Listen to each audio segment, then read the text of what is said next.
how do you stop doing and start leading? I'm going to be talking about the 3 shifts that will transform your executive presence. Because let me tell you, the biggest trap I see smart, successful women like you fall into is they keep doing when they're meant to be leading. And I see it all the time.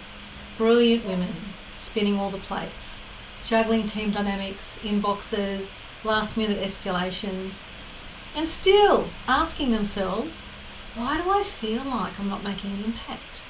Spoiler, it's not because you're not capable. You are more than capable. It's because you're stuck in the doing mode, where your role is begging for the leading mode. And this isn't about giving you a pep talk about working harder. This is about leaving hustle culture at the door. Thanks. I'm going to be walking you through 3 practical shifts that'll take your executive presence from overwhelmed manager to clear, strategic, influential leader. So I'll introduce you to Sarah. Sarah's a CFO, sharp as a tack, calm in a crisis. She's got the technical chops and the respect to match. She was completely bogged down in operations. Delegating, well, technically yes, but also redoing, reviewing, fixing. Her calendar, full of back-to-back meetings. Her influence, flatlined. Her team, quietly frustrated. She was totally exhausted. If that sounds familiar, let's talk about the shifts she made. Shift 1, going from doing to directing.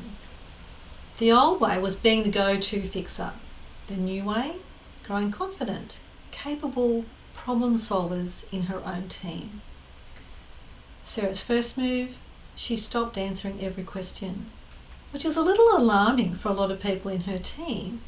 And what she did instead was kept asking, what have you already considered? At first her team blinked. Then they did step up. No more lineups outside her door waiting for approval. And instead of being the bottleneck, she became the springboard. She created capability and got her own headspace back in return. Shift number 2, where she went from controlling to cultivating. Old way, keeping a white knuckle grip on decisions. New way, building empowered decision makers. And we brought in the decision framework, a simple structure that gave her and the team clarity. If it's under X risk, you decide. If it touches strategy, we talk. If it sets a precedent, then we'll escalate it. This wasn't about throwing her team in at the deep end by any means.